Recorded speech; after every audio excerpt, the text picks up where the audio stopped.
आज की जो हमारी क्लास है ये क्लास है NTA UGC net social work की।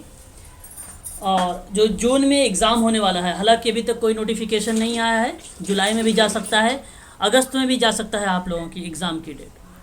हम बात कर रहे हैं NTA UGC net social work syllabus पर और यूनिट नंबर थर्ड के अंतर्गत हम लोगों ने व्यक्तिगत समाज कार्य के बारे में पढ़ चुके हैं और यूनिट फर्स्ट यूनिट सेकंड दोनों कंप्लीट हो चुका है। जिनका छूट गया है मैं एक दूसरी क्लास चलाऊंगा, उसमें रिवीजन करवाऊंगा। जो बच्चे कर चुके हैं उनका रिवीजन हो जाएगा, जिन्होंने नहीं उस वीडियो को देखा है या नहीं क्लास लिया है उनका कवर हो जाएगा वहाँ पर। तो हम बात कर रहे हैं सामाजिक समूह कार्य पर। और सामाजिक समूह कार्य होता क्या है आप लोग भली भांति तरीके से परिचित हैं। मैंने कल पढ़ाया था कि जो सामाजिक समूह कार्य होता है वो वैज्ञानिक ज्ञान, प्रविधि, सिद्धांत और कुशलताओं पर आधारित होता है। अब आपके दिमाग में ये बात आ रही होगी कि समूह सेवा कार्य होता है। नहीं, ये वैज्ञानिक ज्ञान, प्रविधि, सिद्धांत, कुशलता पे जो आधारित प्रणाली है, ये चाहे केस वर्क हो, चाहे ग्रुप वर्क हो, चाहे कम्युनिटी वर्क हो, तीनों पर लागू होता है। भाई तब अगर यूपीपीएससी का आप लोग अगर एग्जाम दे रहे होंगे तो मेंस आता है उसमें लिखने के लिए, तो ये लाइन आप प्राथमिक प्रणाली के अंतर्गत लिख सकते हैं कि वैज्ञानिक ज्ञान, प्रविधि, सिद्धांत और कुशलता पर आधारित प्रणाली। दूसरी बात अगर हमने बात कर चुके हैं लास्ट में, ये जो हम समूह कार्य हैं, समूह कार्य में ही बेसिकली समूह में व्यक्तियों पर बल दिया जाता है। यहाँ पे इंडिविजुअल बात नहीं होगी, यहाँ पे ग्रुप में बात होगी। बात करेंगे ऐसी कल्याणकारी संस्था जिसके तत्वाधान में किया जाता है ग्रुप वर्क। व्यक्ति के सामाजिक समूह के माध्यम से मदद की जाती है। सेवा संबंधी क्रियाकलाप में समूह स्वयं एक उपकरण है। उपकरण का मतलब आपको मालूम होगा, मैं कल बताया था, टूल्स है ना। तो ये कुछ 8 पॉइंट मैंने कल आप लोगों से बताया था, उसको ध्यान रखिएगा। और मैंने एक सवाल भी आप लोगों से पूछा था कि बताइए वो कौन सा विद्वान है जिसने कहा था कि समाज कार्य का केंद्र बिंदु व्यक्ति को माना गया है समाज कार्य में। ध्यान रखिएगा। और वह व्यक्ति समूह और समूह के अन्य सदस्यों से संबद्ध होता है। तो उस विद्वान का नाम आप लोगों को लगाना पड़ेगा। तो वह नाम आता है ट्रैकर। ये ध्यान रखिएगा, वो नाम ट्रैकर का है। मैंने एक बार कहा था कि व्यक्ति और समाज दोनों अन्योन्यश्रित होते हैं। ये एमपीपीएससी में समाज कार्य में प्रश्न पूछा गया था। हो सकता है कि 2022 में भी प्रश्न पूछा जाए। तो आप किसका नाम लगाएंगे? हैमिल्टन का। ध्यान रखेंगे, यहाँ पे 2 बातें आती है। यदि विशेषता के रूप में आएगा तो हैमिल्टन का चुनाव करिएगा, अदरवाइज जब डायग्नोसिस को रिप्रेजेंट करेगा तो मैरी रिचमंड को लगाइएगा। ठीक है, इस चीज को आप ध्यान रखेंगे। तो हम बात करते हैं उद्देश्यों के बारे में। उद्देश्य होता क्या है? कॉमन सेंस लगाइए। पहली बात तो उद्देश्य इसका सामाजिक समूह कार्य का ये होता है कि एकांता की समस्या का समाधान करता है। ये समाज द्वारा स्वीकृति प्राप्त करता है, ये उद्देश्य है उसका सामाजिक समूह कार्य का। सामाजिक समूह कार्य का उद्देश्य ये होता है कि आत्मनिर्भरता विकसित करने के लिए सामूहिक कार्य किया जाए, इंडिपेंडेंट हो सके लोग, सामंजस्य स्थापित किया जाए, समाज द्वारा स्वीकृति प्राप्त किया जाए, व्यक्ति को उसके महत्व के बारे में संवेदनशीलता बनाया जाए, एकांता की समस्या का समाधान किया जाए। ये है सामाजिक समूह सेवा कार्य के अंतर्गत उद्देश्य। बात करते हैं, देखिए यहाँ पर लिखा हुआ है कि सामूहिक कार्य का उद्देश्य समूह द्वारा व्यक्ति में आत्मविश्वास, आत्मनिर्भरता, आत्मनिर्देशन का विकास करना होता है। यहाँ पे जो है बड़ा सा सलजम वाला सा होगा, ठीक है, आत्मनिर्देशन का विकास होता है। अगर हम बात करें तो यहाँ पर आप सामाजिक कार्यकर्ता व्यक्तियों में सामंजस्य, यहाँ पर देखिए व्यक्तियों लिखा गया, थोड़ा सा यहाँ पे मिस्टेक है, व्यक्तियों में, ठीक है, व्यक्तियों में सामंजस्य को बढ़ाने और सामूहिक उत्तरदायित्व एवं चेतना का विकास करने में सहायता देता है। ये है सामाजिक समूह कार्य का उद्देश्य। और क्या कहता है आपसे? कहता है कि सामाजिक समूह कार्य द्वारा व्यक्तियों में इस प्रकार चेतना उत्पन्न की जाती है तथा क्षमता का विकास किया जाता है जिससे वे समूह और समुदायों के क्रियाकलापों में जिसके वे अंग हैं बुद्धिमत्तापूर्ण भाग ले सकते हैं और उन्हें अपनी इच्छाओं और आकांक्षाओं, भावनाओं, संधियों आदि को अभिव्यक्त का अवसर भी दे सकते हैं। या एक प्रकार से आप ये भी कह सकते हैं कि मिलता है इसके अंतर्गत। तो ये कुछ बातें हैं, आप लोगों को ध्यान रखना पड़ेगा। मैं आपको बता दूं, अगर आप लोगों को सामाजिक समूह कार्य की किताब पढ़नी होगी तो आप लोग MSW 007 किताब जिसके पास इग्नू की बुक होगी वो पढ़ेगा ग्रुप वर्क, उसमें से काफ़ी आपको फायदा होगा, क्योंकि वो सिंपल शब्द में दिया गया है। उत्तराखंड मुक्त विश्वविद्यालय की किताब है, MSW07, याद रखिएगा, ठीक है। उसको अगर आप पढ़ेंगे, अगर आप लोगों के पास है तो उसको पढ़िएगा भी, उसमें आपको सरल शब्दों में मिल भी जाएंगे, ठीक है। आगे बात कर लेते हैं और भी क्या उद्देश्य मिलते हैं। देखिए यहाँ पर मैंने एक प्रश्न अभी हाल ही में करवाया है, कल या परसों में एक वीडियो मैंने देख लेना आप लोग, तो वहाँ पे उद्देश्य से लेकर प्रश्न आ गए थे, लेकिन गेट्स का नाम नहीं पूछा गया। देखिए यहाँ पे गेट्स लिखा हुआ है, ये गेट्स एक विद्वान है, ऐसे लिखा जाएगा गेट्स, ठीक है। तो गेट्स कोयले महोदय जिस तरीके से सामाजिक व्यक्तिक सेवा कार्य के जनक मैरी रिचमंड को माना जाता है, आप लोगों को मैं पढ़ा चुका हूँ, उसके बारे में बता भी चुका हूँ। ठीक उसी प्रकार से सामाजिक समूह कार्य के जनक किसको कहा जाता है, कोई बताना चाहेगा मुझे? हाँ, ग्रेस कोयले महोदय को ध्यान रखेंगे, ये इंपॉर्टेंट चीज़ है, ठीक है। बहुत बढ़िया। इसी तरीके से आप लोगों को एक्टिव रहना है हमेशा। तो हम अगर बात यहाँ पे कर रहे हैं सामाजिक समूह कार्य में, तो ग्रेस कोयले ने कहा है अपने उद्देश्यों को किस तरीके से रिप्रेजेंट किया है, ध्यान दीजिएगा। कहा है कि व्यक्तियों की आवश्यकताओं और क्षमता के अनुसार विकास का अवसर प्रदान किया जाए। देखिए प्रश्न में अगर आता है एग्जाम में, यहाँ पे जब लिखा ऑप्शन में आएगा तो आपके दिमाग में क्लिक हो जाना चाहिए कि व्यक्तियों लिखा हुआ है और व्यक्तियों को रिप्रेजेंट होता है समूह से, तो तुरंत आपको समूह के बारे में सोचना होगा। इस चीज को आप ध्यान रखेंगे, तुरंत आप लोगों को समूह के बारे में सोचना होगा। ग्रेस कोयले के महोदय के बारे में इन्होंने कहा है कि व्यक्तियों की आवश्यकताओं और क्षमताओं के अनुसार विकास का अवसर प्रोवाइड करना होगा।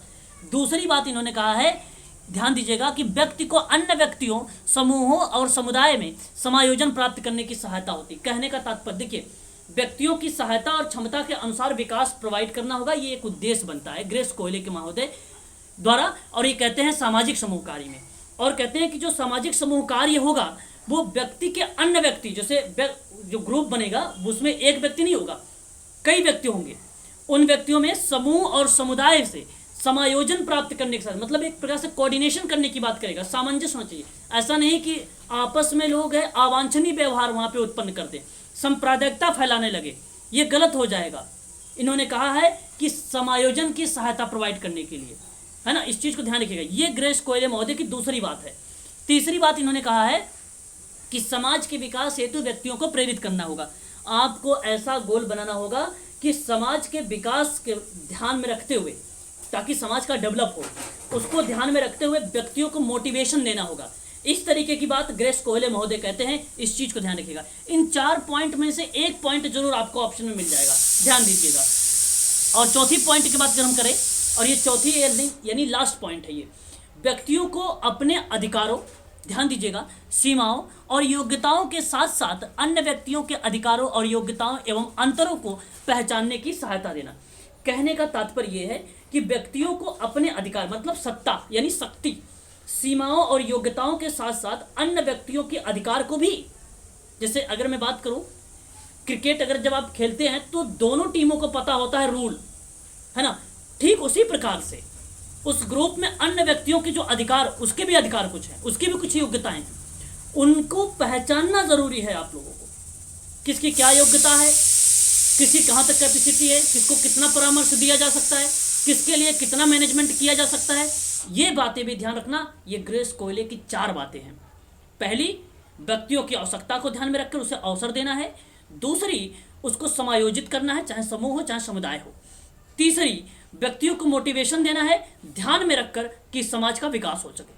चौथा, आपको ध्यान रखना है कि व्यक्तियों के जो अपने अधिकार, जो सीमाएं हैं, उन योग्यताओं को आपको सही तरीके से पहचानना जरूरी है, यानी पहचान करना आना चाहिए आप लोगों को। ये 4 बातें हैं, आप लोगों को ध्यान रखना है। ग्रेस कोयले महोदय के द्वारा, विभिन्न विद्वानों द्वारा सामूहिक कार्य को उद्देश्य बताए गए हैं। आगे अगर हम बात करते हैं एक और विद्वान के नाम मेहता के बारे में।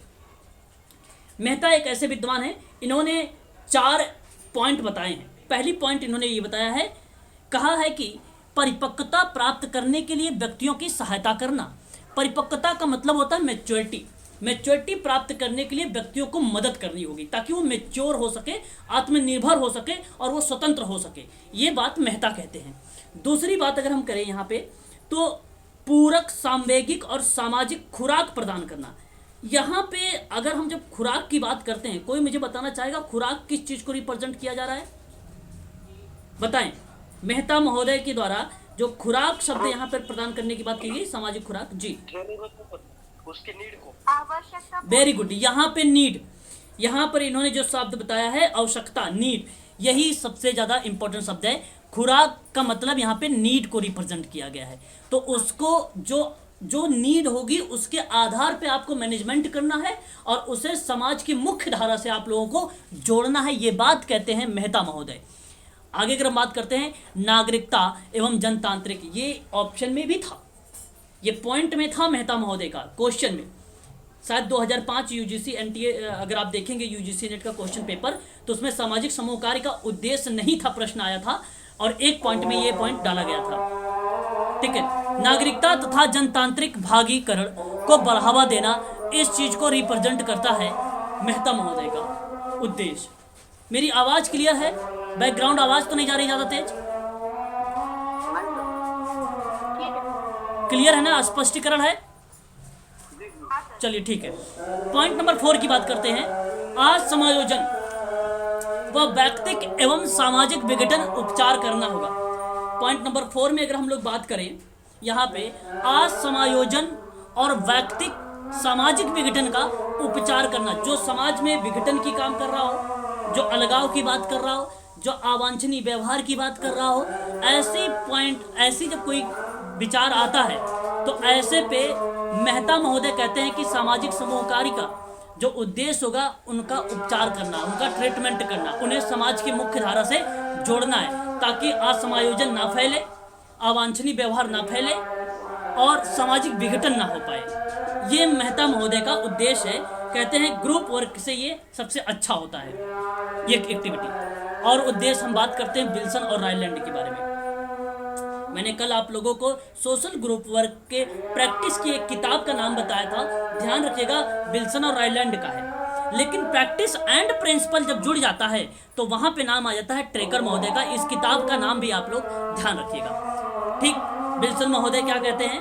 इन्होंने कहा है कि समूह के माध्यम से व्यक्तियों के सामवेगिक संतुलन को बनाए रखना और शारीरिक रूप से स्वस्थ रहना, ये बात विल्सन और रायलैंड महोदय के द्वारा बताई गई। ये पहला उद्देश्य। दूसरा उद्देश्य की बात करते हैं, समूह के उन उद्देश्यों की प्राप्ति में सहायता करना जो आर्थिक, राजनीतिक और सामाजिक जनतंत्र के लिए आवश्यक हो। ये दूसरी बात थी। तो विल्सन और रायलैंड के अकॉर्डिंग सिर्फ 2 बातें कही गई है, खासकर अभी तक कभी एग्जाम में नहीं पूछा गया है, परंतु विल्सन और रायलैंड की किताब पूछा गया है, इसलिए इनकी किताब का नाम आप लोग ध्यान रखेंगे। बात करते हैं ट्रेकर महोदय के बारे में। ट्रेकर महोदय की इन्होंने भी उद्देश्य बताए हैं कुछ। इनके 2 ही उद्देश्य हैं। पहला उद्देश्य इनका कहता है कि मानव व्यक्तित्व का संभव उच्चतम विकास करना होता है। दूसरा इन्होंने बताया है जनतांत्रिक आदर्शों के प्रति समर्पित एवं अनुरक्त की बात किया है। देखिए ये वाला पॉइंट भी उसमें था, उस क्वेश्चन में जनतांत्रिक आदर्शों के प्रति समर्पित, ये वाला पॉइंट जो है उसमें डाला गया था। ध्यान रखेंगे, ये ट्रेकर महोदय के बारे में 2 बातें। यहाँ पे फिलिप्स और कोनोफ्का इंपॉर्टेंट नहीं है, परंतु आप इनके एक एक ही उद्देश्य हैं, आप देख लीजिए। सदस्यों का समाजीकरण एक उद्देश्य है इनका, और एक सामूहिक अनुभव द्वारा सामाजिक कार्यात्मकता में वृद्धि करना, ये एक उद्देश्य है उनका। ठीक है, तो ये चीजें आप लोग जो है ध्यान में रखेंगे। ठीक है, बात करते हैं अनुरक्त का क्या मतलब होगा? देखिए, अनुरक्त कहने का मतलब कोई चीज जो चीजें अपूर्ण हो। अनुरक्त का मतलब जो चीजें अपूर्ण हो उसको फुलफिल कर देना है आपको। ठीक है, एक प्रकार से अगर हम बात करते हैं तो कहीं ना कहीं इसको एक एग्जाम्पल के तौर पे देखा जाता है, एक मूल शब्द के रूप में इसको देखा जाता है अनुरक्त को। ठीक है, एक बुनियादी ढांचे के रूप में देखा जाता है। ठीक है, इसका बेसिकली जो अर्थ होता है वो कहीं ना कहीं मोहित वाली एक्टिविटी पर रिप्रेजेंट होता है। समर्पित होना और मोहित होना, जनतांत्रिक आदर्शों के प्रति आपको मोहित होना जरूरी है, आपको समर्पित होना जरूरी है। बात समझ में आई आपको? अनुरक्त का मतलब? हाँ सर, थोड़ा थोड़ा। अरे मैडम, अनुरक्त का मतलब थोड़ा थोड़ा नहीं, पूरा समझ लिए। अनुरक्त का मतलब होता है एक प्रकार से सोशल वर्कर को मोहित होना, जनतांत्रिक। देखिए देखिए एक चीज, लाइन को पढ़िए। जनतांत्रिक आदर्शों के प्रति सोशल वर्कर को समर्पित और मोहित होना जरूरी है, तब काम अच्छा होगा। इस चीज को ध्यान रखिएगा। ठीक है ना? अब तो समझ में आ जाना चाहिए आप लोगों को। हाँ चलिए चलिए, बहुत बढ़िया। अगर समझ में आ गया तो आगे बढ़ते हैं और नेक्स्ट पॉइंट लेते हैं। तो यहाँ पे देखेंगे और भी कुछ उद्देश्य हैं, उद्देश्यों का वर्णन भी किया गया है, सिंपल सिंपल शब्दों में है। मैं आप लोगों को हेडिंग बताऊंगा, आप ऐसे भी पढ़ लेना इसको, ठीक है। देखिए, जैसे अगर हम बात करते हैं जीवनोपयोगी आवश्यकताओं की पूर्ति करना, सबसे सरल सी बात है। ये उद्देश्य का एक प्रकार से वर्णन हो रहा है। सामाजिक समूह कार्य में प्रारंभ आर्थिक समस्याओं का समाधान करने से हुआ है, परंतु कालक्रम के साथ साथ उसके अनुभव भी किया गया है कि आर्थिक आवश्यकताओं का समाधान सभी समस्याओं का समाधान नहीं होता है। स्वीकृति, स्नेह यानी प्रेम, भागीकरण, सामूहिक अनुभव, सुरक्षा आदि जैसी आवश्यकताएं होती हैं। तो जीवनोपयोगी आवश्यकताओं की पूर्ति करना, सिंपल सी बात है, नीड को ध्यान में रखना है, पहली बात। दूसरी बात अगर हम करते हैं तो सदस्यों को महत्व प्रदान करना है। आप लोगों को जो भी ग्रुप में या आप जब ग्रुप वर्क करेंगे उस समय जो भी व्यक्ति होंगे उसमें, उसके जो सदस्य होंगे, उन व्यक्तियों को आपको क्या करना है भाई, महत्व देना जरूरी है, ठीक है। तो कहने का तात्पर्य ये होता है कि समाज में सम्मान हो यदि मानव विकास के स्तर को सूक्ष्म अवलोकन किया जाए। सूक्ष्म का मतलब होता है फाइन तरीके से, बहुत बारीकी तरीके से, गहन तरीके से अगर अवलोकन किया जाए तो कोई भी स्तर नहीं है जहां पर व्यक्ति अपना सम्मान प्राप्त करने की इच्छा से या इच्छा ने रखता हो। तो सामाजिक समूह कार्यकर्ता समूह के सभी व्यक्तियों को समान अवसर प्रदान करे और उचित स्थान और स्वीकृति भी उसे दे। तो इसको कहा जाता है कि उद्देश्य सदस्यों को महत्व प्रदान कर रहा है। क्या कर रहा है? सदस्यों को महत्व प्रदान कर रहा है। इस बात को आप लोग ध्यान दीजिएगा। पॉइंट नंबर 3 देखिए, सामंजस्य स्थापित करने की शक्ति का विकास करना होगा आप लोगों को। इसका मतलब क्या होता है? सामंजस्य स्थापित करने की शक्ति का विकास अगर आपको करना है तो व्यक्ति की सबसे महत्वपूर्ण आवश्यकताएं सामंजस्य प्राप्त करने की होती है। कहने का मतलब, अगर समूह के जो व्यक्ति हैं उनमें समन्वय होना बहुत ज़्यादा जरूरी है। समन्वय का मतलब होता है कोऑर्डिनेशन होना बहुत ज़्यादा जरूरी है, और वो कहीं ना कहीं सामंजस्य को बताता है। और जब सामंजस्य आप स्थापित करेंगे तो उस ग्रुप की शक्ति का विकास हो जाएगा। कोई भी काम करना चाहेंगे तो वो यूनिटी के माध्यम से वो आसानी से कर सकते हैं। समाज कार्य सिर्फ आप यहाँ पे अगर आप पॉइंट को ध्यान में रख कर समझेंगे तो आप इजीली समझ जाएंगे। ऐसा कुछ इसमें फैक्ट से आधारित जो प्रश्न बनते हैं वो मैं आपको लिखवा रहा हूँ, उसको आप लिखते रहिए। यहाँ पे लिखने की बात नहीं, यहाँ पे केवल समझने की बात है। बस बात करते हैं हम लोग सामाजिक समूह कार्य के अर्थ में। देखिए, सामाजिक समूह है, सामाजिक समूह कार्य नहीं है। बात को ध्यान रखिएगा आप लोग। ये ग्रुप केवल सोशल ग्रुप है। सोशल ग्रुप कहते किसे हैं? देखिए, यहाँ पे कहा गया है कि जब 2 या 2 से अधिक व्यक्ति समान उद्देश्य के लिए एक दूसरे के संबंध स्थापित करते हैं और प्रभावित होते हैं तो व्यक्तियों के ऐसे संग्रह को सामाजिक समूह कहा जाता है। बस इतनी बात। और फिर अगर हम बात करें फिर सामाजिक समूह कार्य किसे कहा जाता है? सामाजिक समूह कार्य एक मनोसामाजिक प्रक्रिया है जो नेतृत्व की योग्यता और सहकारिता के विकास से उतनी ही संबंधित है जितनी सामाजिक उद्देश्य के लिए सामूहिक अभिरुचियों का निर्माण से है। उसको सामाजिक समूह कार्य बोला जाता है, और इसको सामाजिक समूह बोला जाता है जहां पर व्यक्तियों के ऐसे संग्रह, जहां पे सामाजिक समूह का एक पार्ट बन रहा है जो समान उद्देश्य के साथ स्थापित हो रहा है, ठीक है। वहीं अगर हम बात करते हैं शाब्दिक अर्थों में तो सामाजिक समूह 2 शब्दों से मिलकर बना है, सामाजिक प्लस समूह। सामाजिक का मतलब होता है समाज से संबंधित, समूह का मतलब होता है 2 या 2 से अधिक। इस प्रकार आप कह सकते हो 2 या 2 से अधिक व्यक्तियों का संगठन को सामाजिक समूह कहा जाता है।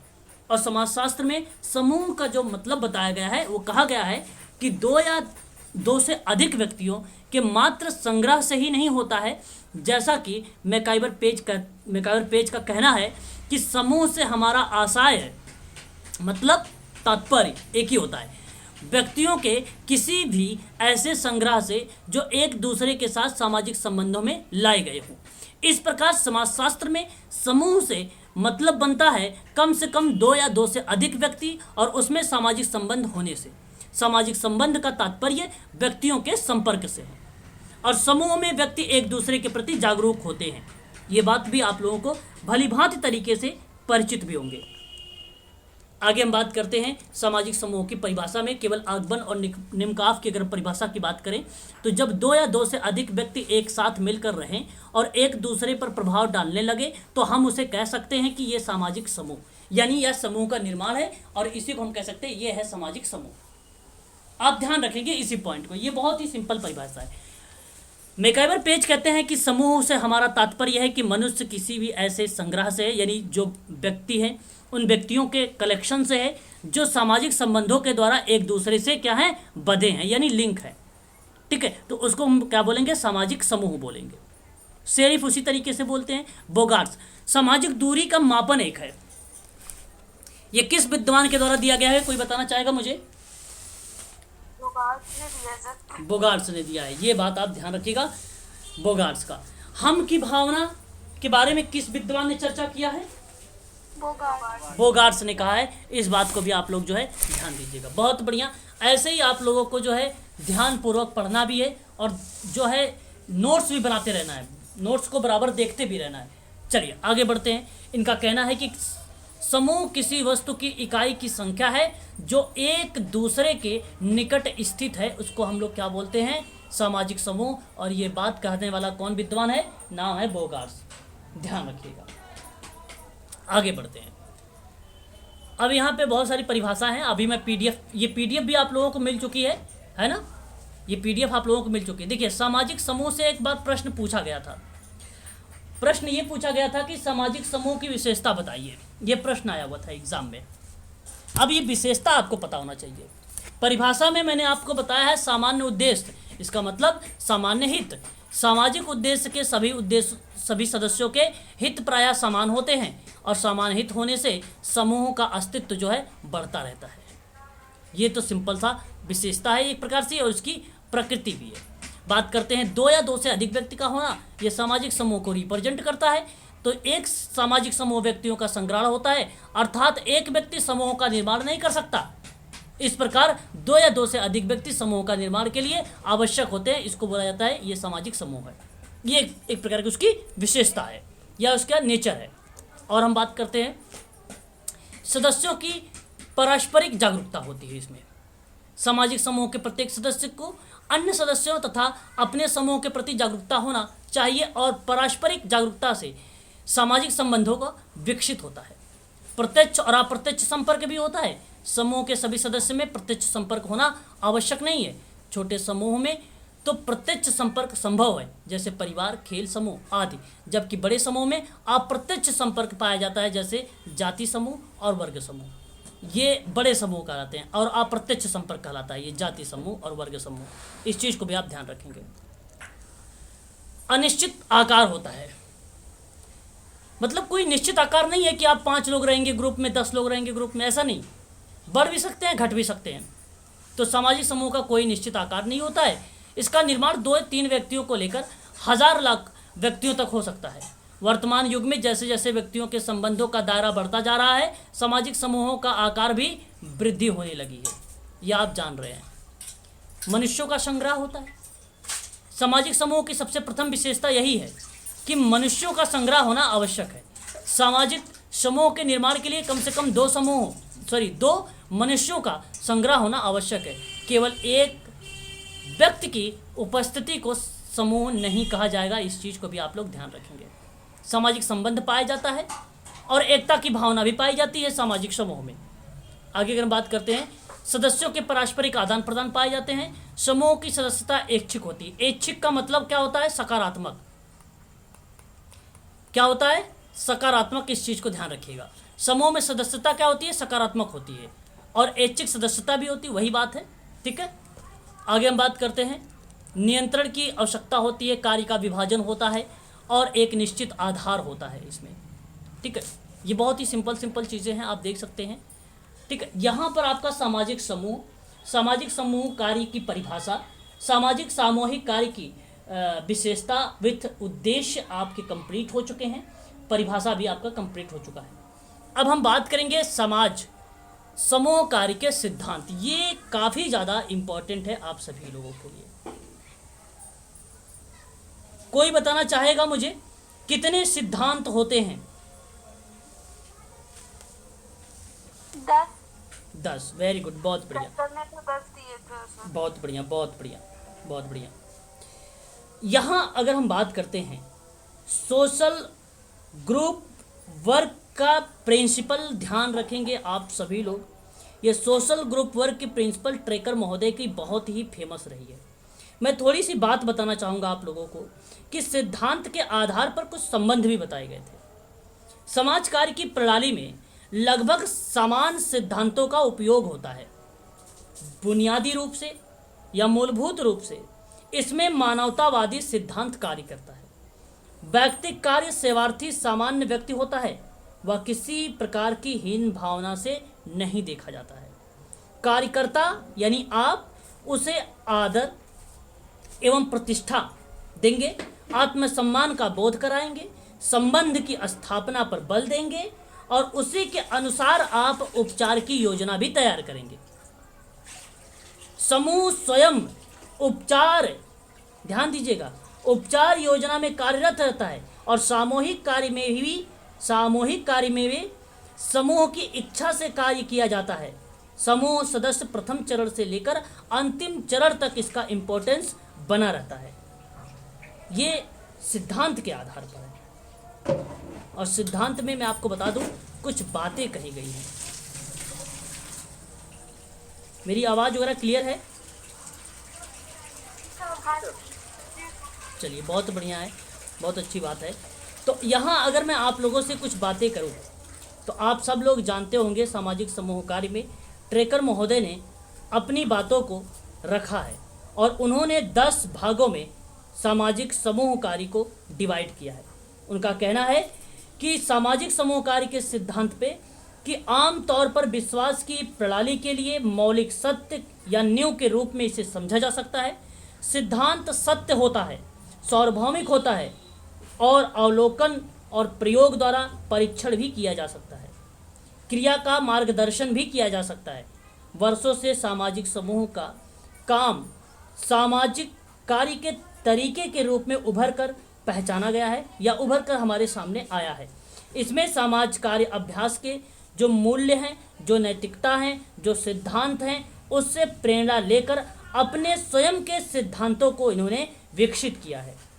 इस तरीके से सामाजिक समूह कार्य में केवल एक ऐसे विद्वान हैं जिनका नाम एच.बी. ट्रेकर और साथ साथ इनके एक और विद्वान का नाम जुड़ा हुआ है, डगलस का। आप ध्यान रखिएगा, अगर एग्जाम में प्रश्न में आ जाए कि सामाजिक समूह कार्य के सिद्धांत किसने दिया है और ऑप्शन में ट्रेकर ना हो, तब नाम लगा दीजिएगा आप लोग डगलस का भी। इन्होंने इस 10 सिद्धांत को प्रतिपादित किया है। यहाँ पे डगलस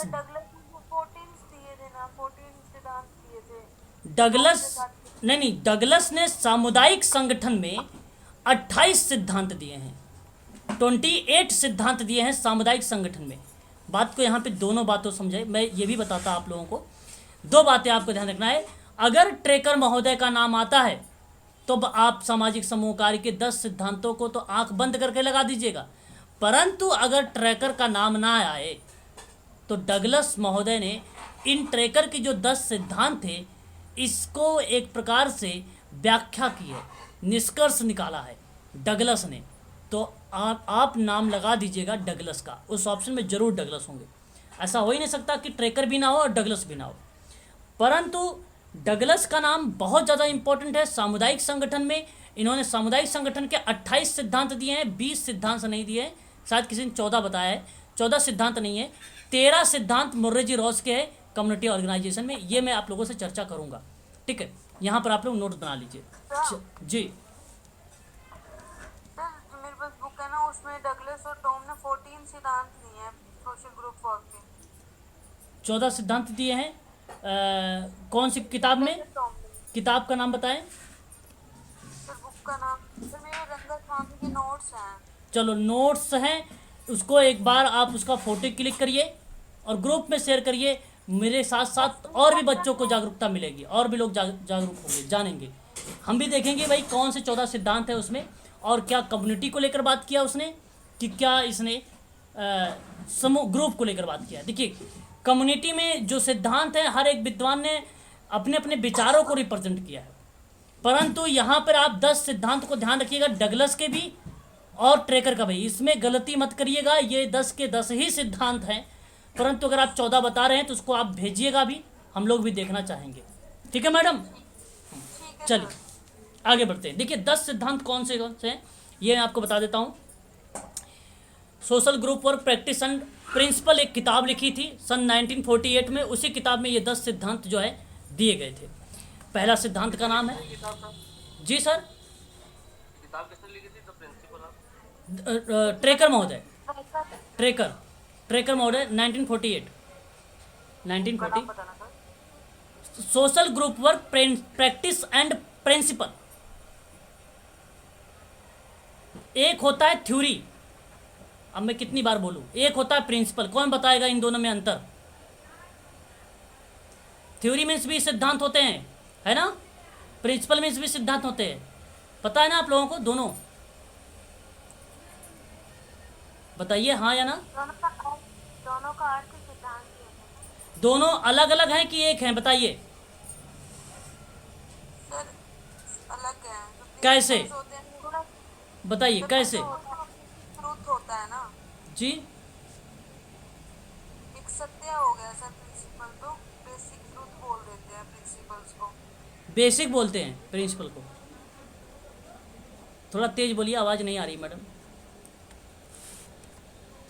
चलिए और कोई बताएं। चलो मैं बताऊं फिर, सुनो, भूलना मत आज के बाद। ये जो थ्योरी है, इस थ्योरी की पहली पॉइंट आलोचना किया जा सकता है। क्या किया जा सकता है? आलोचना किया जा सकता है। लेकिन प्रिंसिपल का आलोचना नहीं की जा सकती। थ्योरी गलत साबित हो सकती है। थ्योरी आपको बता दूं, टालमी का नाम सुना है? टालमी ज्योग्राफी में सबसे पहले इन्होंने बोला था अर्थ जो होता है गोल होता है, जो कि गलत साबित हुई। किसी और विद्वान आए और उसको उन्होंने कहा कि अर्थ जो होता है वो अंडाकार होता है। तो ये थ्योरी थी, लेकिन प्रिंसिपल में ये सार्वभौमिक सत्य होता है। सार्वभौमिक सत्य होता है, इस चीज़ को ध्यान रखेंगे, इसको बदला नहीं जा सकता है। तो ये थ्योरी है, सॉरी ये प्रिंसिपल है, ये प्रिंसिपल है, ना कि मैं थ्योरी पढ़ा रहा हूँ। थ्योरी थी trial and error theory, EL Thorndike की। क्लासिकल कंडीशनिंग थ्योरी थी इवान पैट्रिक पावलोव की। ओसीटी थ्योरी थी बीएफ स्किनर की। याद आ रहा है आप लोगों को? इनसाइड थ्योरी थी कोहलर की। याद आ रहा है? लॉरेंस कोहलर की, जो केला रखा था, चिंपैंजी पर किया था। तो ये थ्योरी की आलोचना भी की गई है। ये थ्योरी है, ये सारी थ्योरी है। इस चीज़ को आप जो है ध्यान रखेंगे, है ना। चलिए, तो प्रिंसिपल्स को एक तरह से नियम कह सकते हैं ना। हाँ बिल्कुल, नियम पर ही आधारित है मैम। हाँ, नियम पर ही मैम आधारित है। सत्य है आपकी बात ये। उसमें संशोधन नहीं किया जा सकता है ना सर। बिल्कुल बिल्कुल बिल्कुल। और कल बना हुआ है तो मान नहीं। जो थ्योरी होती है ना, वो वर्क प्रोसेस पे जो निष्कर्ष निकलता है एक तरह से उसके आधार पे बनाए जाते हैं। बिल्कुल बिल्कुल, चार्ज लगा देना एक बार। ठीक, बिल्कुल सही। तो इस चीज़ को आप जो है ध्यान में रखिएगा। चलिए आगे बढ़ते हैं अब हम लोग। तो देखिए, इन्होंने एक सिद्धांत था कि नहीं लगा, नियोजित समूह निर्माण के सिद्धांत, विशिष्ट उद्देश्यों का सिद्धांत, उद्देश्यपूर्ण कार्यकर्ता समूह संबंध के सिद्धांत, निरंतर व्यक्तिकरण का सिद्धांत, निर्देशित समूह बातचीत का सिद्धांत, लोकतांत्रिक समूह आत्मनिर्णय का सिद्धांत, लचीले कार्यात्मकता संगठन का सिद्धांत, प्रगतिशील कार्यक्रम अनुभव का सिद्धांत, संसाधन उपयोग का सिद्धांत और मूल्यांकन का सिद्धांत। ये 10 सिद्धांत थे। इन सिद्धांतों में कुछ इन्होंने अपनी बात भी कही है। अच्छा देखिए, यहाँ पे आप देख लीजिए एचबी ट्रेकर के बारे में, ठीक है, कि किस तरीके से ना हार्ली ब्रेडली ट्रेकर महोदय ने अपनी किताब को लिखा है। सोशल ग्रुप वर्क मैंने अभी बताया था 1948 में प्रिंसिपल एंड प्रैक्टिस किताब थी, और social administration principle and practice एक 1971 में किताब आई थी इनकी, और सोशल ग्रुप वर्क की किताब एक आई थी 1955 में, सामाजिक समूहकारी पर आधारित थी। और उसके बाद इन्होंने न्यू अंडरस्टैंडिंग ऑफ एडमिनिस्ट्रेशंस यानी नया समझ के साथ प्रबंधन की बात किया था, एक किताब आई थी ये सन 1961 में, 1961 में, खास इतना इम्पोर्टेंट ये नहीं है। Citizen board of work new challenge of effective के बारे में बात किया था सन 1970 में, परंतु इतना ये चर्चा में नहीं रही है। एजुकेशन फॉर सोशल एडमिनिस्ट्रेशंस यानी समाज कार्य प्रबंधन के लिए शिक्षा की किताब आई थी 1952 में। ये थोड़ी सी इम्पोर्टेंट है, इसको आप ध्यान रखिएगा। कम्युनिटी कॉमन सेंस की बात किया गया था कि एक प्रकार से समुदाय का सामान्य सेंस होता है एक, वो 1954 में इन्होंने एक किताब लाई थी ट्रेकर महोदय ने। और एक किताब अगर हम बात करते हैं the supervision of group work and recreational की बात किया था कि पर्यवेक्षण समाज कार्य और मनोरंजन के पर्यवेक्षण की ये किताब आधारित थी, सन 1949 में लाई गई थी। खासकर ये इतना इम्पोर्टेंट नहीं है। Group service in public welfare, इनका कहना है कि सामूहिक सेवा में पब्लिक यानी जनता के कल्याण या सामाजिक कल्याण, गाइड फॉर एडमिनिस्ट्रेशंस यानी मार्गदर्शन के लिए प्रबंधन बनाया गया था। ये किताब पर आधारित थी। ये किताब लाई गई थी 1964 में। और working with groups community and communities की बात की गई थी, ध्यान रखिएगा 1979 में ये किताब लाई गई थी। ठीक है, ये आप ध्यान रखिएगा। इतनी किताब है, लेकिन यहाँ पर एक किताब एजुकेशन फॉर सोशल वर्कर का ये इंपॉर्टेंट होगा क्या। और आपको अगर मैं बात करूँ तो यहाँ पे जो ऊपर की ये 3 किताबें थी ये इंपॉर्टेंट, तो ये 4 किताबें आप लोग इसको ना नोट बना लीजिएगा, इसको नोट बना लीजिएगा। ठीक है, ये इंपॉर्टेंट है, थोड़ा सा ध्यान दीजिएगा इस पर, इनके किताबों पर। किताबों को आजकल पूछा जाता है, क्रम भी वर्ष भी। ठीक है, चलिए इतनी बात समझ में आ गई आप लोगों को, आगे बढ़ते हैं। अब बताइए, बोलते भी रहिए साथ साथ, अपने विचारों को व्यक्त भी करते रहिएगा तो अच्छा लगेगा। चलिए, बहुत बढ़िया बहुत बढ़िया। अब हम बात करें ऐसा होता है जी, जैसे नेट के पेपर में किसी पेपर में बुक्स के नाम पूछ लेते हैं और फिर बिल्कुल। अगले पेपर में वो दिवस पूछ लेते हैं सर। जैसे इस बार नेट के पेपर में बुक्स के नाम पूछ लिए सर, दिवस नहीं पूछे हैं सर बहुत जी। सारे। देखिए मैं आपको बता दूं, हर बार ये आप इसको निगलेक्ट मत करिएगा कि नहीं पूछा जाएगा। आपको बता दूं, जैसे आपको ध्यान रखिएगा, जीन पियाजे का नाम, फ्रायड का नाम, ठीक है, फ्रांस फेनन का नाम, मार्टिन लूथर गुलिक का नाम, ठीक है। यहाँ पे देखिए आपने पूछा है कुछ विद्वानों का नाम मैं बता रहा हूँ। Mary Richmond, Gordon Hamilton, Durkheim, very good, Durkheim, Karl Marx Weber, Kingsley Davis नहीं, बोगार्ट्स की भी नहीं। तो इन विद्वानों की जो किताब का नाम है, ये बहुत इम्पोर्टेंट विद्वान है, जो मैंने 5, 6, 7 बताए हैं आप लोगों को। इनका किताब जो मैं इम्पोर्टेंट मैं बता दूं कि ये इम्पोर्टेंट है, उसको इम्पोर्टेंट के साथ साथ उसका वर्ष भी अवश्य आप पढ़ें। मैंने, आप जाइएगा प्लेलिस्ट में तो वहाँ पर ऑथर और बुक का नाम भी मैंने दे रखा, नहीं तो कहेंगे तभी मैं लिंक दे दूंगा उसका। मैंने वर्ष के साथ उनकी जितनी किताबें थी, मैंने सारी किताबों पर चर्चा किया उनकी, और इम्पोर्टेंट भी बताया है। एक विद्वान की जितनी किताबें हैं सारी पे चर्चा किया है मैंने। तो इन विद्वानों को खासकर आप नोट्स बनाइएगा, हर बार पूछे जाते हैं इनके। मैरी रिचमंड का नाम मैंने लिखा ना, ये भी इम्पोर्टेंट। हाँ, ये हाँ, मैकाइवर पेज की किताब नहीं, उसकी अवधारणाएं से रिलेटेड है ना। वैसे बहुत हाँ, देखिए विद्वान तो मैं आपको बताऊँ 200 प्लस हैं, लेकिन अभी जो मैंने आपको बताया यहाँ पे 15-20 विद्वान, जो 5, 7, 15-20 ही कम से कम इम्पोर्टेंट है, बाकी तो बहुत है ना, इतने तो इम्पोर्टेंट है। चलिए हम सिद्धांत पे बात करते हैं। देखिए जरा, सिद्धांत से तात्पर्य है कि सामान्य नियम और कानून। देखिए किसी बच्चे ने भी बोला था वैसे शुरुआत में ही कि सर नियम को लेकर, हाँ बिल्कुल सत्य बताया था आपने। सामान्य से जो सिद्धांत से मतलब होता है, प्रिंसिपल से, वो सामान्य नियम या कानून के सामान्य रूप से माने गए मत है। वे साधन है जिसके द्वारा हम एक परिस्थिति में दूसरी परिस्थिति में प्रवेश करते हैं और किसी भी प्रकार को करने के लिए, किसी भी कार्य को करने के लिए सर्वमान्य नियमों की आवश्यकता होती है, जिसके आधार पर कार्य को सुचारू एवं सुव्यवस्थित रूप से किया जाता है। क्या ज़रूरत पड़ी प्रिंसिपल की? क्या ज़रूरत पड़ी? ज़रूरत इसलिए पड़ी, समाज कार्य सिद्धांत में कहने का मतलब ये था कि लक्ष्य को स्पष्ट करिए। अगर ग्रुप वर्क कर रहे हैं आप तो लक्ष्य को स्पष्ट करिए। निर्देशित सामूहिक अंतःक्रिया को स्पष्ट करिए, जनतांत्रिक सामूहिक आत्मनिश्चीकरण को स्पष्ट करिए, निरंतरता व्यक्तिकरण के सिद्धांत को स्पष्ट करिए।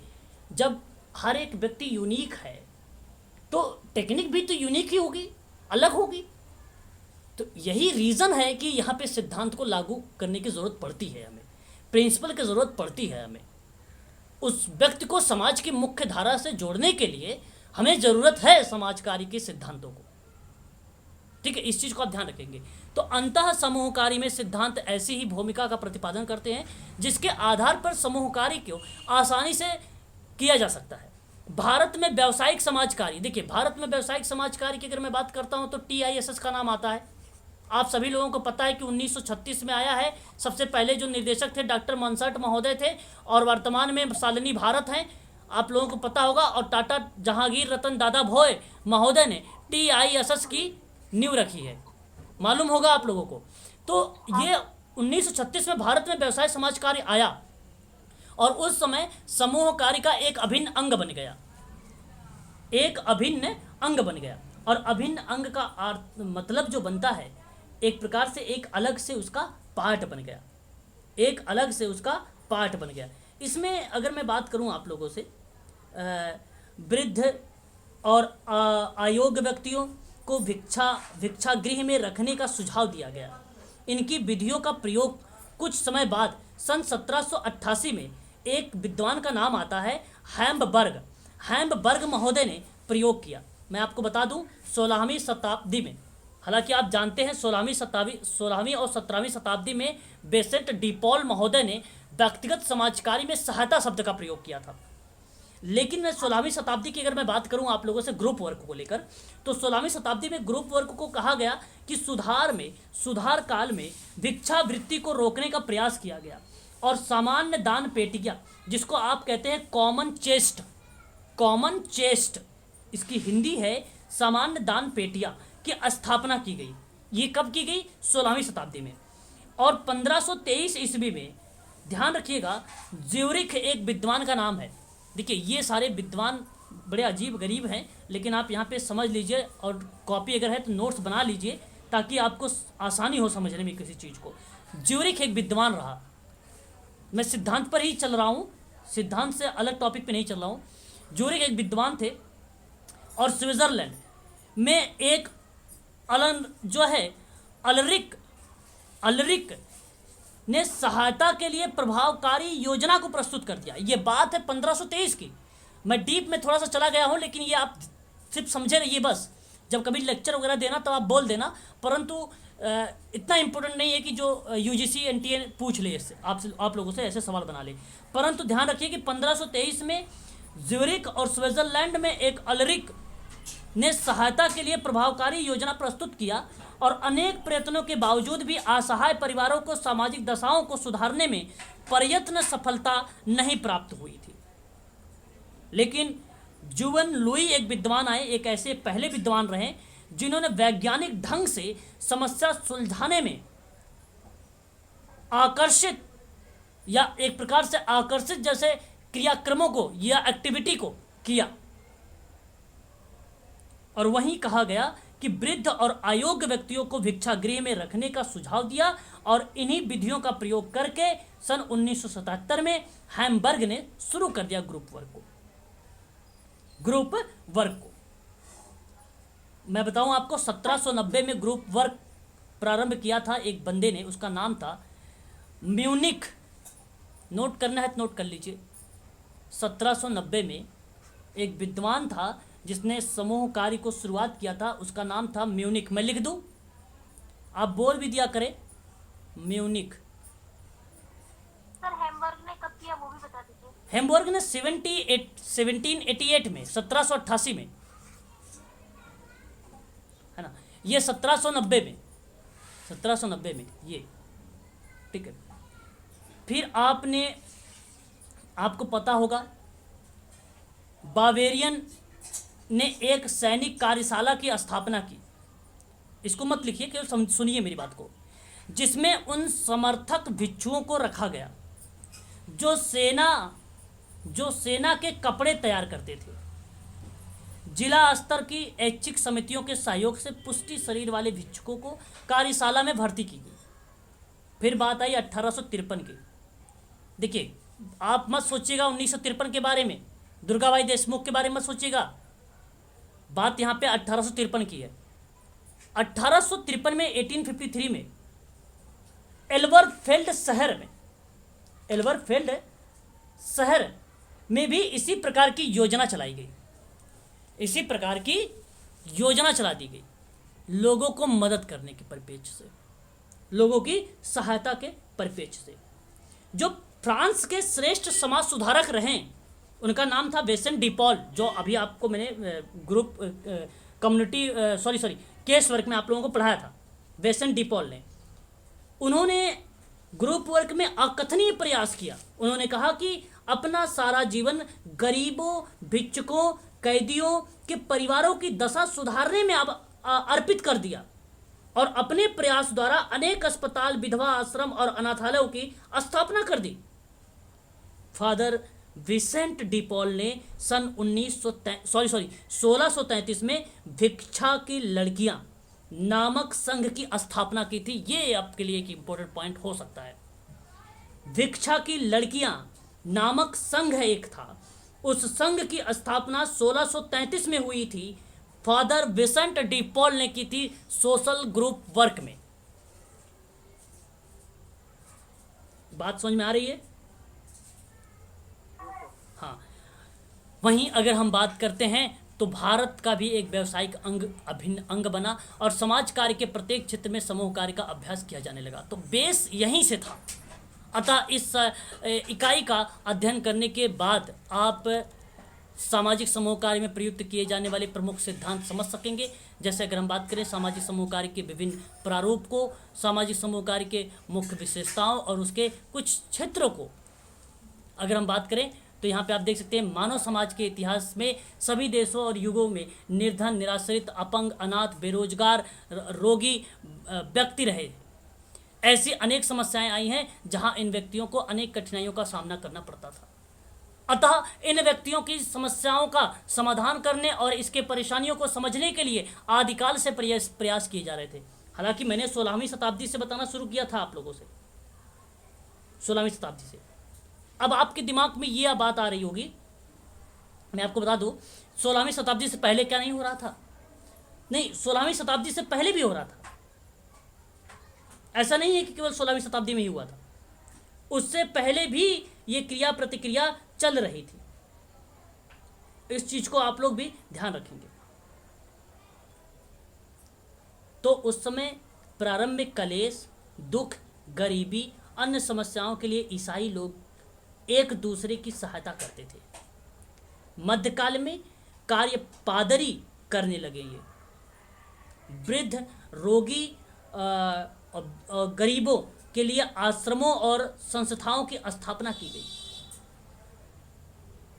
हॉस्पिटल्स की स्थापना की गई, जिसका उद्देश्य यही था कि निर्धन, अपाहिज, पीड़ितों को शिक्षा देना, रोगियों की चिकित्सा सहायता देना, निराश्रितों को आश्रय देना, मठ, विहार और आश्रम जहां पर दान देने की व्यवस्था थी। तो ये सारी बातें उस समय स्टार्ट हुई थी। उससे पहले की बात है 16वीं शताब्दी की, है ना।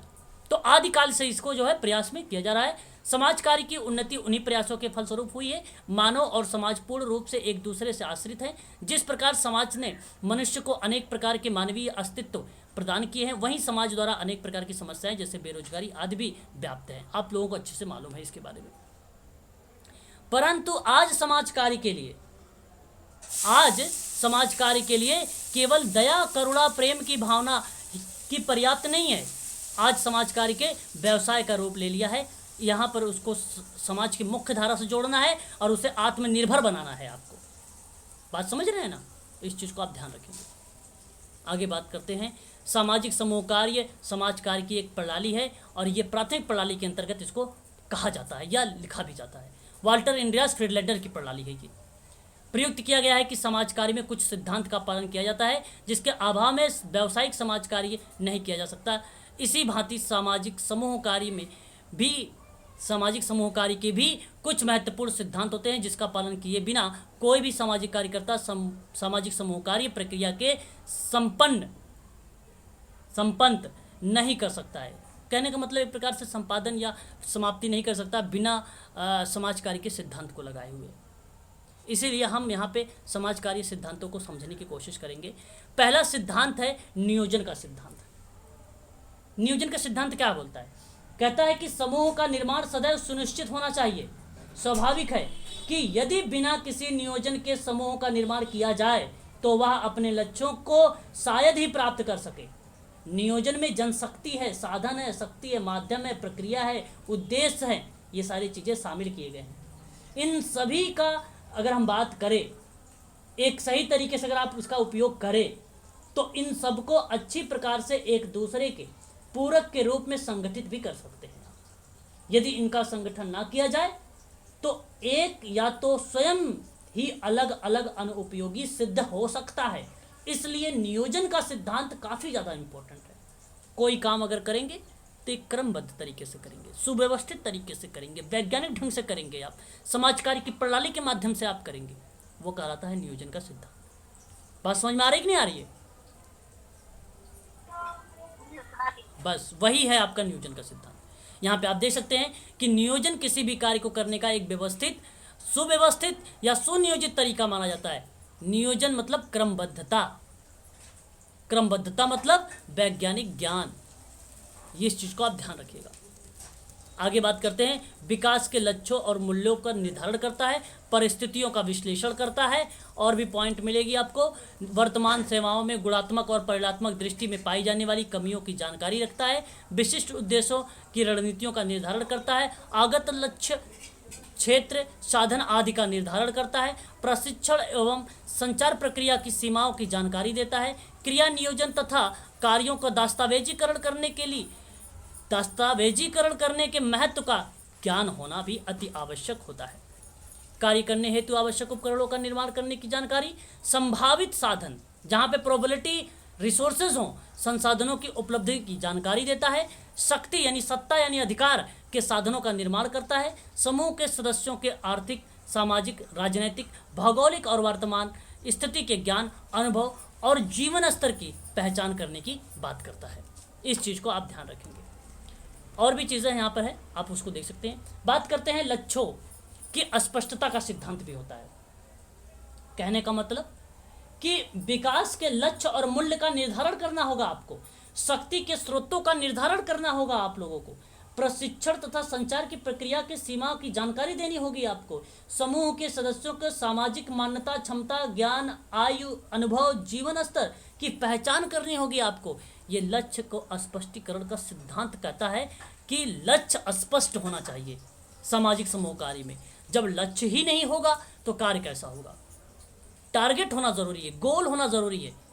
मान लीजिए कि किशोरावस्था के आप लोगों को भली भांति तरीके से पता है कि किशोरावस्था की जो आयु है 12 से लेकर 18 वर्ष है। इसमें शारीरिक परिवर्तन, मानसिक परिवर्तन, सामाजिक परिवर्तन, भाषाई परिवर्तन, नैतिक परिवर्तन इत्यादि पक्ष पर हम अगर बात करें तो ये कहीं ना कहीं लक्ष्यों को स्पष्ट करके किशोर अवस्था के जितने भी बालक हैं, 12 से 18 के अंतर्गत जितने भी बच्चे हैं, उनको समाज की मुख्य धारा से जोड़ा जा सकता है। क्योंकि यही एक ऐसी अवस्था है जिसमें बालक अपराध की श्रेणी में भी जा सकता है और सामाजिक भावना की भी श्रेणी में वो आ सकता है। यही एक ऐसी अवस्था है और यहाँ पर 12 से 18 की आयु में जितने बालक आ रहे हैं, उन बालकों को यानी जो लक्ष्य होगा समाज की मुख्य धारा से अगर उनको जोड़ना है, स्वतंत्र बनाना है, समाज के सकारात्मक एक्टिविटी पर चर्चा करनी है, तो आपका लक्ष्य स्पष्ट होना चाहिए। ठीक है, ये चीज़ आपको ध्यान रखना होगा। आगे अगर हम बात करें, देखिए लक्ष्यों का स्पष्टता, उपलब्ध साधनों को समुचित उपयोग पर बल देना चाहिए। लक्ष्यों पर कार्य निर्भर करते हैं, लक्ष्य पर ही कार्य निर्भर होते हैं या करते हैं। कार्य का प्रारंभ उसका स्वरूप, प्रकृति, उद्देश्य पर निर्भर होने के कारण लक्ष्यों का स्पष्ट होना आवश्यक होता है। लक्ष्य स्पष्ट होने के नियंत्रण में निर्देशन दोनों बेहतर रहते हैं। समूह सदस्यों की भागीदारी यथोचित होती है, मूल्यांकन करने में आसानी होती है। फिर तो ये सारी चीज़ें हैं जहाँ लक्ष्य द्वारा या लक्ष्य प्राप्ति के कार्य हो रहे हैं समूह द्वारा। बात करते हैं 100 उद्देश्यों 100 उद्देश्य संबंध का सिद्धांत। आपको बता दूं, कहता है ये कि कार्यकर्ता की समूह द्वारा स्वीकृति होनी चाहिए, सामूहिक रुचि और भागीकरण का निरंतर वृद्धि होनी चाहिए। यहाँ पे स्वउद्देश्य का क्या मतलब होता है? स्वउद्देश्य का मतलब होता है कि सामाजिक समूह कार्य में सिद्धांत में कार्यकर्ता और समूह के बीच में स्वउद्देश्य संबंध के सिद्धांत काफी इंपॉर्टेंट है। और यह ऐसा होता है कि कार्यकर्ता का अपने समूह के सदस्यों के साथ जो संबंध हो वह निश्चित उद्देश्य सहित हो और उसकी स्वीकृति सहजता से सेवार्थी को मिल सके, उसे प्राप्त हो सके, समस्या सुलझाने की इच्छा का विकास हो सके, प्रेम और आत्मसंचार की पूर्णता हो सके। ये सारी बातें बताता है आपका स्वउद्देश्य संबंध का सिद्धांत। और ये ट्रेकर का है, ये काफ़ी ज़्यादा इंपॉर्टेंट है। यहाँ कार्यकर्ता संबंध के लक्षण के बारे में अगर हम बात करें आप लोगों से, तो आपको ध्यान रखना होगा कि समूह की कार्यकर्ता के द्वारा स्वीकृति होनी चाहिए। स्नेह का मतलब होता है प्रेम, स्नेह और आत्मसंचार की पूर्णता होनी चाहिए।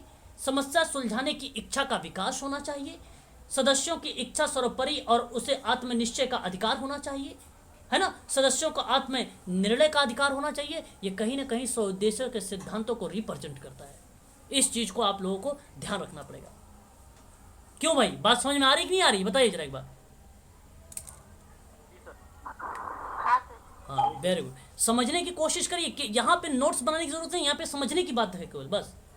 अगर हम बात करें, मनुष्य एक सामाजिक प्राणी है, वह समाज में ही रहकर अपना जीवन यापन कर सकता है और इसी आवश्यकता को ध्यान में रखकर वह संबंधों का निर्माण करता है और अपनी आवश्यकताओं की पुष्टि संबंध के माध्यम से ही करता है।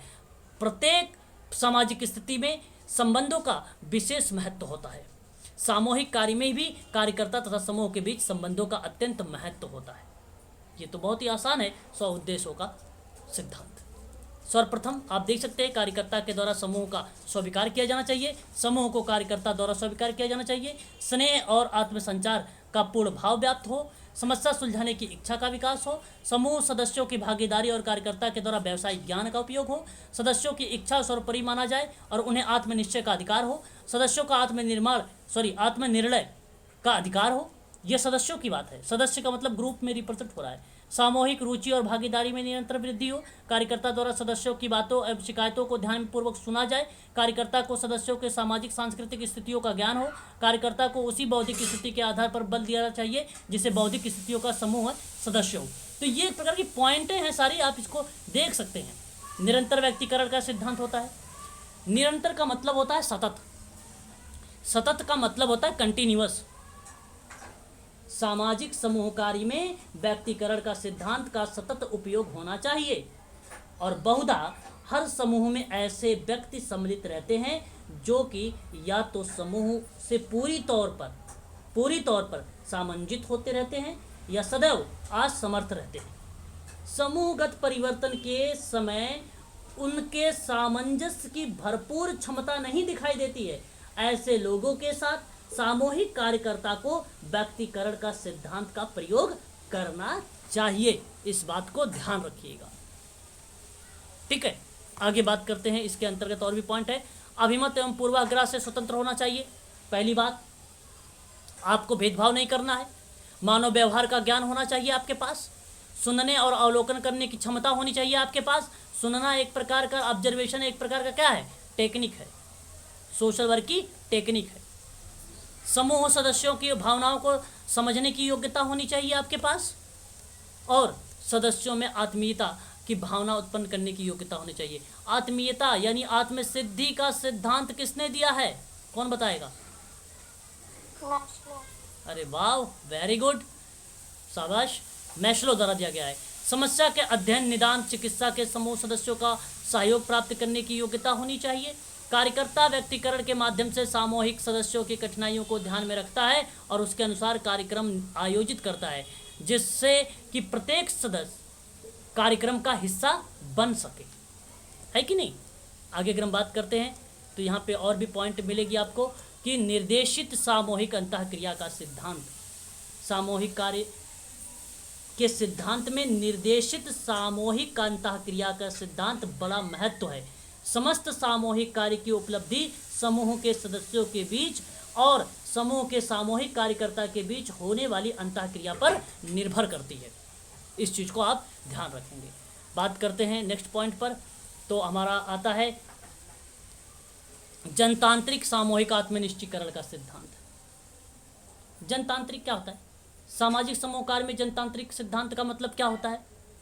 सीधा सा मतलब है कि समूह निर्माण के प्रारंभिक चरण से लेकर समूह की समाप्ति तक होने वाली समस्त अंतःक्रिया अधिक स्वप्रेरित हो और इसके निर्माण की आवश्यकता का एहसास, निर्माण का ढंग, कार्य पद्धति, कार्यक्रम का निर्धारण, संचालन, नेतृत्व, लक्ष्य, उद्देश्य इत्यादि स्वयं समूह के सदस्यों द्वारा निश्चित की जानी चाहिए। ऐसा नहीं होना चाहिए कि सामूहिक कार्यकर्ता यानी आप उनकी भावनाओं और इच्छाओं के विरुद्ध जाकर उनका कुछ और ही ढंग से उपयोग करने लगे। ऐसा नहीं करना है आप लोगों को, ठीक है। यहाँ पर बराबर का भागीदारी होना जरूरी है। समानता की बात करता है, यानी लोकतंत्र की एक प्रकार से समाज की बात करता है। लोचदार कार्यात्मकता का संगठन, मतलब अगर आप ग्रुप में पढ़ा रहे हैं, ग्रुप में कोई एक्टिविटी करवा रहे हैं, अगर कोई व्यक्ति है असामाजिक व्यवहार उत्पन्न कर देता है, तो आपके पास लोचशीलता का कार्यक्रम का संगठन होना चाहिए, ताकि आप तुरंत मॉडिफिकेशन उसका करें दूसरे टेक्निक से। ग्रुप के साथ साथ उसको तुरंत इंडिविजुअल एक्टिविटी कुछ ना कुछ प्रैक्टिस प्रोवाइड करें। इस चीज़ को आप ध्यान रखना है, उसको लोचशीलता बोलते हैं। प्रगतिशील कार्यक्रम अनुभव का सिद्धांत होता है। प्रगतिशील का मतलब क्या होता है? ये तो सिंपल सी बात है। कहता है कि यह प्रक्रिया बिना रचनात्मक कार्यक्रमों के संभव ही नहीं हो पाती है। जब समूह कार्य प्रक्रिया का प्रारंभ किया जाता है और उसके कार्यक्रमों का प्रारंभ किया जाता है, तो ध्यान देने वाली बात यह होती है कि कार्यक्रम इस प्रकार हो कि जिसमें समस्त रुचियां, आवश्यकताएं, अनुभव, निपुणता, दक्षता शामिल हो या होती जाए। जैसे जैसे इन शक्तियों में विकास होता जाएगा, वैसे वैसे कार्यक्रमों में भी परिवर्तन होता जाता है। ये कहलाता है प्रगति, इम्प्रूव हो रहा है। मूल्यांकन के माध्यम से भी कर सकते हैं। साधनों का उपयोग करना चाहिए। बिना TLM का प्रयोग किए आप कोई काम नहीं कर सकते हैं, है ना। TLM हो सकता है, ये रिसोर्सेज हो सकता है, संसाधन हो सकता है, इसका उपयोग आपको करना ही पड़ेगा, है ना। बात करते हैं मूल्यांकन, तो मूल्यांकन काफ़ी इंपॉर्टेंट है। मूल्यांकन से पता चलता है कि वह कितना सीखा है, कितना नहीं सीखा है। तो सामाजिक सामूहिक कार्यकर्ता को ये चाहिए कि वह समूह की गतिविधियों का बीच बीच में आवश्यकता अनुसार मूल्यांकन करे, और इस प्रकार के किए गए मूल्यांकन से समूह की शक्तियों का समुचित नियोजन हो, नियंत्रण, आवश्यक परिमार्जन करने की सुविधा हो। सामूहिक कार्यकर्ता को अपने कार्य को समझने और सुधारने का अवसर मिले। ये मूल्यांकन का एक पार्ट बन जाता है। मूल्यांकन इसीलिए किया जाता है, ठीक है। तो ये कुल टोटल थे 10 सिद्धांत।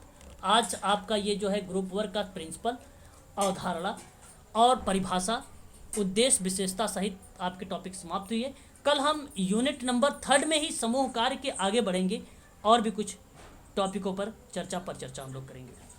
चलिए आज के लिए बस इतना ही।